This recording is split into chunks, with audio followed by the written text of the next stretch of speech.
Captain's Log, July 4th, 2015. First of all, happy Independence Day, at least to Americans. I hope that you all have an absolutely fantastic evening shooting off fireworks or roasting hot dogs or watching Roland Emmerich movies that aren't that great but that I still love because I was just a stupid little kid when I saw that. It was like the biggest deal in the universe.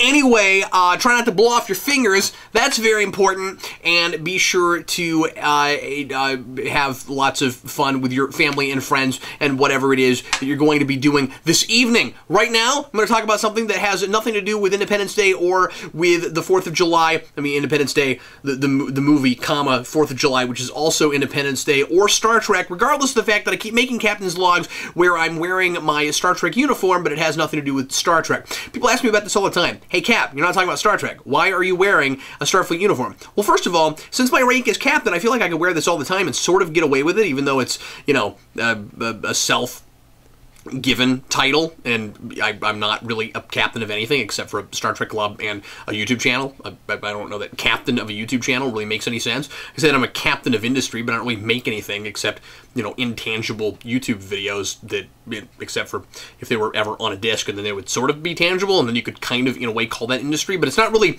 much industry. Anyway, obviously, regardless of all of that, I am in the wrong business because I should be making and or selling Legos. This thing says, this is a thing that Jayson and I got at Legoland, which is my topic of discussion for today. By the way, I have no idea if anybody is going to be anything remotely interested in this topic, but it was a thing that I did, and it's on my mind, and it was kind of fun and interesting, and I thought that I would share. Enjoy. Or go blow up fireworks and try not to blow off your fingers. Sparklers, those things, maybe we give those to 5-year-olds, and that stuff, and just like burn your fingers off. Be careful, kids. Anyway, this says, did you know minifigures are the world's largest population? Really? Over ants? If that's the case, I am in the wrong business. If you're telling me that there are more Lego minifigs, and I can't imagine how you could possibly know exactly to the number how many ants there are in the world. You could know minifigs because they probably keep track of numbers of how many of those they make, and they all come from the same company, so, you know, there's that. Those things are like $4 to $6 a pop, not counting, like, you know, outdated ones or what are they, retired ones. $4 to $6 a pop. And there's more of them than apparently ants? I am in the wrong business. Anyway, today I took my, sorry, yesterday I suppose. This is July 4th now. It's late here, July 4th morning. Most of you are probably still asleep, except for people who are in Europe or some other you know, country or continent. Europe is a continent. I know that. And then it wouldn't matter to you anyway, because it's, you know, not the independence of your country that we're celebrating. Anyway, I digress. Yesterday, I took my son Jayson to Legoland. Now, I keep saying this wrong because it's the Legoland Discovery Center. Here's a little brick that you get for going to the Lego factory. It's not a real factory. They don't actually make Legos. They just have like these little made-up machines where they try to approximate what it's like to build Lego bricks, and they tell you next to nothing about what the process is actually like, which is kind of irritating, but it's a fun little room. It's just, you have this lady that you walk in and I'm all over the place. You have this lady where you walk in and she's explaining things to you about how Lego bricks are made, and she gives you like a couple of numbers and statistics and things, but it doesn't go nearly in depth enough. And there's this constant feeling the entire time I'm there of these people don't expect children to have any kind of attention spans, so there's kind of half measures for things, so we pretend like we're teaching them stuff, but we don't really ever go very far at all. It was a really fun place. It was a wonderful experience. That is a criticism I have. Got a couple others. I'll talk about them in a minute. That just was in my head just now. I'm gonna like focus and try to have some kind of, I don't know, organization or something. It's a captain's log. What do you want from me? This is off the cuff, talking off the, like I would write in a journal or a diary or something. Even Spawn Year was more organized than this. Anyway, so Legoland Discovery Center. There are some Legoland theme parks. This is not one of those. This is an indoor place that is basically a huge, giant, elaborate McDonald's play place with a Lego theme. So the idea is that you go there and you discover things. There's lots of fun things to look at. There's a whole lot of neat Lego statues and displays and things that people have built. There's an entire Star Wars wing. Somebody has put together an enormous R2-D2 and C-3PO that are life-size, but with standard, regular Lego bricks. That's really neat. There's a whole lot of things like that to see, but then primarily what it's for is to take little kids to run around, have a good time, and play with Legos in lots and lots of different forms. And that's really the biggest selling point, is that this is one of the best, most fun, coolest places that I've been to take little kids to, and it reminds me a lot of a lot of places that I liked a lot when I was a kid. I haven't talked about this much, but I used to go to Tunica, Mississippi when I was a kid. My dad likes to go to casinos, and he's not like a massive gambler or anything. I'm sure he wouldn't mind me mentioning this on the channel. He likes to he likes to gamble kind of casually. He'll bring like a little bit of money with him, not very much, and he'll play a few slots and see if maybe he gets lucky. But it's a thing he enjoys doing. He likes the atmosphere. He likes to go to casinos. Anyway, I don't need to sit here and like explain take up for my dad. Lots of people go to casinos. It's not. I don't think it's really a big deal. I think they're kind of fun. I'll occasionally go. I don't go very often. You know why? Because I'm not lucky enough. That's why. Anyway, and I mostly like to play table games, and those are expensive. When I was a kid, we would go to Tunica, and back in the 90s, there were all kinds of really, really fun, cool things for kids to do back then. That was before the arcade went the way of the dinosaurs. There were a couple of casinos that had. And I'm trying to remember. I think Hollywood had one of the better arcades, and I'm trying to remember if it was Circus Circus or one of the others that had this really cool play area. And if any of you guys were kids at the time and ever went there, I would love to hear people. I would love to hear if any of you guys ever went there, because I've never heard of anybody else talking about these places. Where really man, it's a weird evening. I just lost a speaker. Fell on the. I'll pick that up in a minute. Anyway. I don't need it right now, for I'm not listening to anything. They had these really cool places where, like, these big indoor elaborate places where there were like these really cool giant trampolines, and there was like a bit where you could sing karaoke for people, and there was basketball, and there were even like. This was right during and right after the 16-bit days, so we were just transitioning to Nintendo 64 and the PlayStation 1, and there were TVs set up in a couple of these places with a whole bunch of consoles, and you could just go play them for free. You paid a little bit to go in, and then you could stay there for a while and play all this cool stuff. All of that is gone now. I've been since then. None of it's there anymore. Apparently, families aren't bringing their kids enough for it to be worth their leaving that open. And this reminded me a lot of the experiences that I had at those places, and it was kind of nostalgic for me. It was really cool for my son Jayson to get to experience that. Jayson is 5. He's the perfect age for this, and one of the big selling points is that it has a giant, I mentioned McDonald's play place. It's got one of those kind of climbing things. It's double-tiered, and there's a whole bunch of stuff to do, and it's bigger than really any I've seen before, except for maybe one that was at one of those casinos that, of course, is since been pulled down and isn't there anymore. There's all kinds of fun things to do there. There's like ropes to swing on, and there are tubes to climb in, and all that kind of stuff. But instead of a big ball pit, they have a couple pits of giant foam Legos, and so you can build with them, but you can also just land in them and play them like it was a ball pit. And it was really fun for Jayson, and I didn't get to do it. I wish that I was still young enough to do things like that. There is a place, I should mention this. Once again, yes, I'm all over the place. I can do that. This is just me talking to you, whatever comes to mind. Anyway, there's this really cool place called in downtown St. Louis. I've not been in years. It's one of my wife's favorite places. She took me one time. I really want to go again. Called the City Museum, and it sounds like a place that would just be a museum, but it's not. It's actually a giant play place like this, but for adults. It's got all this really cool climbing stuff, and everything is like adult size. And yeah, you can be my age and go and have this kind of experience and do a lot of climbing and exploring and that kind of fun stuff, and just be a kid again in kind of a jungle gym sort of way. I missed that place. I want to go again. But anyway, Jayson had a really good time. That was one of the big selling points. He played in there a whole lot. Other things that you could do there were a couple of small indoor rides. Again, it's not a full-blown amusement park. When you first go in, there is a ride that you can get on immediately where you go through kind of a medieval castle kind of aesthetic, and it sort of reminded me of like a Renaissance festival. It was sort of like if you had a Lego Ren Fair, which all of a sudden seems like the best idea ever.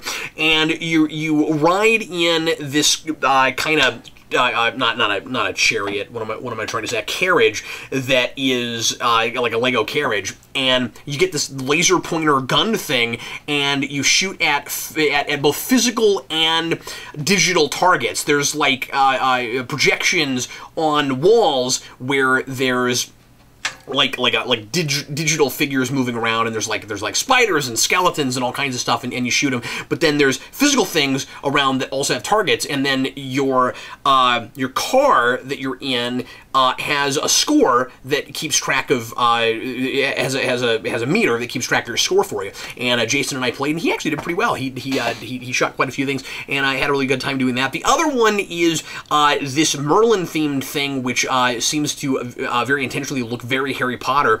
And I guess some Lego things are allowed to use certain licenses, and others aren't. The only major license this place really has is Star Wars, and of course the Lego Movie. The rest of it is all kind of generic.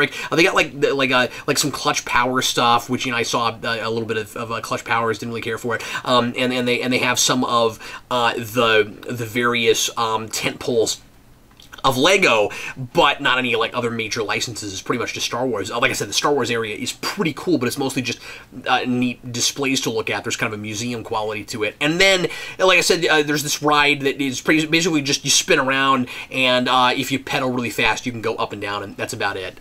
Incidentally, Jayson's feet did not go far enough on the pedals, so he was not able to pedal, and we did not go up very often. Anyway, other things you got to do. Oh, one thing that I thought was a cool idea, and then it was somewhat of a letdown. Although I mean, Jayson had a great time with it. I'm being very critical, because that's me. I'm critical. We had a wonderful time. We had a blast. Jayson certainly less critical than me, and really enjoyed himself, and didn't want to leave. We had such a great time. Anyway, one thing that was kind of a neat idea in theory was this master builder class where there's this kind of a neat guy who teaches you how to build something. And I find, and he said that somebody asked him, how long is the class? And he's like, half an hour. And I was like, oh, cool, you can get quite a bit done in half an hour. I figured it was going to be like a lot of tips and tricks for like people that are really proficient at building things out of Legos and making up their own stuff. And it turned out to just be, here's this very simple, like, space Land Rover vehicle, and everybody in the class gets the pieces to make it, and then we all just sit there and make one. The end. And and it doesn't come with instructions, it's just this guy explaining this happens next, this happens next.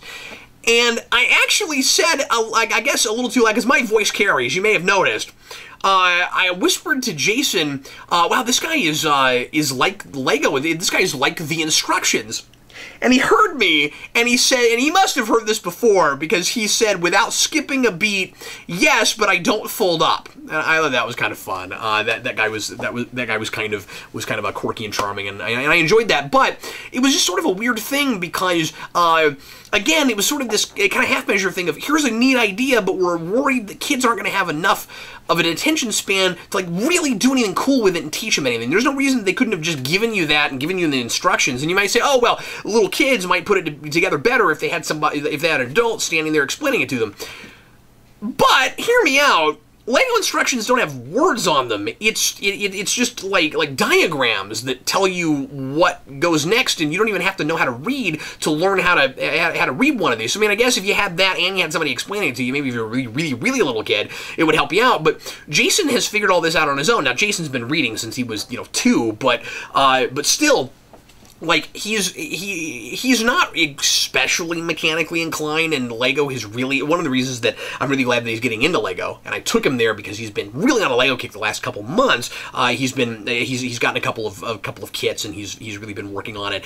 And he got the Lord Business's evil lair from the Lego movie, and he put that together all by himself. It was the first Lego kit he did, big $70 Lego kit, and he knocked it out in a few days and did it all by himself. And something has just clicked in his brain where all of a sudden he's a lot more mechanically inclined than he ever had been before, and it's been actually helping him out immensely. I really recommend Legos for little kids that are having difficulty with fine motor skills and figuring out how to follow directions and spatial orientation and all that kind of stuff. And anyway, so he managed to figure that out all by himself, and he's 5. So I don't know. I think it would be really cool if they would make things a little bit more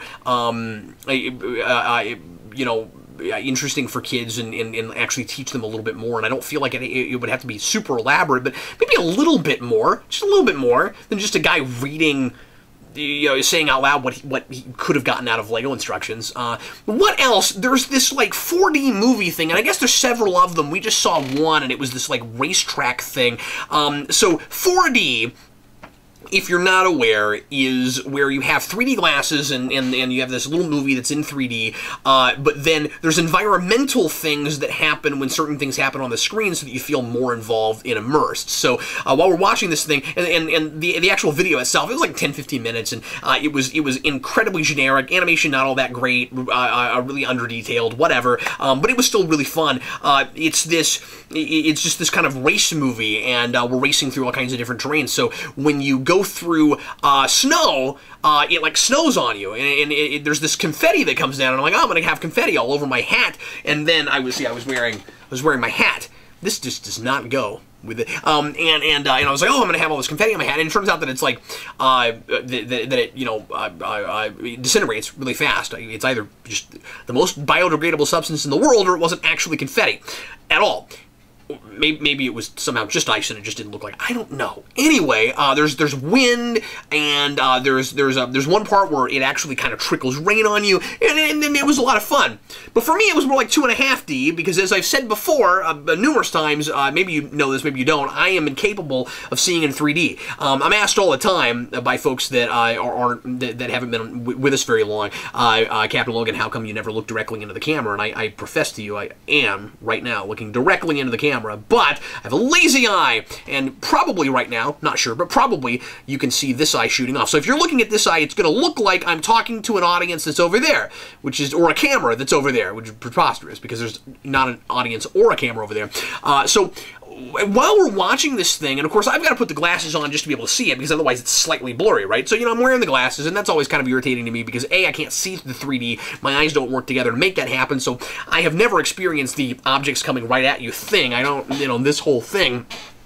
And also, so I have to wear these things just to be able to see the screen, and it diminishes the illumination by like 20% or so. And so, every now and again, I'll creep my glasses up, and even though it's a little bit blurry, I'm looking at it and I'm going, man, if only it was as bright as it normally would be without these, this kind of tinted effect that makes the whole experience. So anytime I've ever had to see a 3D movie, it's really irritating because I'm just watching a movie dimmer than I would if I was seeing it in the comfort of my own home. But Jayson, it was a lot of fun to do this with Jayson because, he loved all the environmental stuff. He thought that was super, super cool. And but he also occasionally would look at me and go, Dad, this stuff's coming right at me.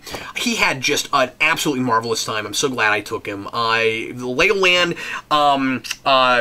Discovery Center here in Kansas City is at Crown Center, which is downtown, close to Starlight Theater, which incidentally I was just at recently and saw Peter Frampton, which was an absolutely wonderful show. I should have done one of these on that and talked about that. That was a really neat show. But, you know, for the 5 people that would care, I should have talked about that. But anyway, I digress. One of the super cool things that was there. So I should talk about what's there for adults, because there's not a lot. I mean, it's mostly, you know, they have literature that says, like, this is pretty much for kids ages 3 to 10. It's just like Chuck E. Cheese in that you have to, if you're an adult, have a kid with you in order to enter, because it's not for adults. So you can't, they don't want teenagers just running around and messing up the place. So it's, they got plenty of kids to do that for them. Man, if I never hear another kid scream in my life, it will be too soon. It was one thing I will say is that it was really crowded. And I can deal with that, but like as it went along, as the day progressed, there were more and more people there, and wow, there were a lot of like just really shrill little kids. Anyway, but, you know, it was alright. We had a really great time. It was super fun. And one of the things that is fun to do if you're an adult and you have a kid, you know, that you can take, because, of course, like I said, you've got to be an adult to go, is there are some kind of museum-y pieces and some kind of fun things on display to go and look at. It's not the kind of thing you would want to have to pay the 15 or 18 bucks or whatever just to get to go see, but once you're there, you've got things to admire. And my favorite thing, surprisingly, I love the Star Wars room, but I'm surprised to say that the neatest thing for me were the scale models of downtown Kansas City, of the city that I live in. It was really neat, and they had like several square blocks just all in one place, and it was really neat. So you're looking at a scale model of the building you're in, and like the Lego Discovery Center is there next to, there's like the Sea Life Aquarium that's connected to it, and you can pay to go to that. I've not been to that yet. And then you can and then it's got, you know, it's got Crown Center. It's got this big church that's around the corner. The stained glass in that was just absolutely beautiful, and they have like a working fountain in the middle of it. Crown Center has a big fountain right in front of it. And then like I mentioned earlier, the concert hall, the outdoor concert arena that I saw Frampton at a couple weeks ago. They had a scale model of that, and they had like a whole light show working with it, and they had like a band on the stage, and you could press buttons to make certain to make like the drummer move or the guitar player move, the bass player, and that whole thing was just really neat. The Starlight was there, and then they had the so out here in Kansas City we have we have the football stadium and the baseball diamond right next to each other in the same parking lot. I guess just kind of for convenience. And every now and again you'll have games happening at exactly the same time when you have like an off-season thing with another sport that's in season. But anyway, so you've got so you've got the Royal Stadium, and then you've got the Chiefs Stadium, and this thing was to scale, and they had them in both places. And anybody that's never been there might be like, oh, they just conveniently put both of these together, but no, they're actually in real life together. And then they had the parking lot behind it, and it was just really fun to see all these places that I visit. I know this is going to mean anything to you know 95% of you, but it was really fun to get to go. And I really want to take, if he's not been, Brandon down there at some point, because Brandon is really into architecture, and he's really into local history. He knows everything there is to know about Kansas City. I cannot drive down a street without him pointing out a building and what it used to be and why it got changed. And I'm always learning things from Brandon about the area, and I really want to take him down there, and I bet he would have a lot of really neat insight on those places. But anyway, like I said, overall we had a really good time. Like I said, it is mostly for kids, not a whole bunch of stuff for the adults. But if you're a parent and you've got kids, it's really hard not to enjoy it just vicariously through them. Anyway, that's pretty much what I had to say about it. I just wanted to show you, you know, a few pictures, be that irritating father that shows, you know, slideshows of his kids. You didn't have to click the video. Nobody was forcing you. You didn't have to watch the whole video. You know, this is nothing, you know, call me self-indulgent, but, you know, Captain's luck. I'm just talking. Anyway, everybody, thanks as always for watching. I sure appreciate it. I hope you enjoyed my ramblings about Legoland, and I will see you again sometime in the near future with some more videos. I gotta get through Arkham Knight. I know I've only put 4 hours of that up so far. I need to get more of that done, and as soon as I am finished with Arkham Knight, I'm going to get back to Superhero Rewind. I may ultimately be forced to start working on that again simultaneously in tandem. Just haven't had time, and really want to get through that game, but It's been a couple weeks and I'm not, I feel like I've barely scratched the surface. Gonna do my best to get through that as soon as humanly possible. In the meantime, I am going to head off, and this evening I will be watching fireworks and not blowing off my fingers. You make sure and do the same. And in the meantime, I am Captain Logan, and this has been today's Captain's Log.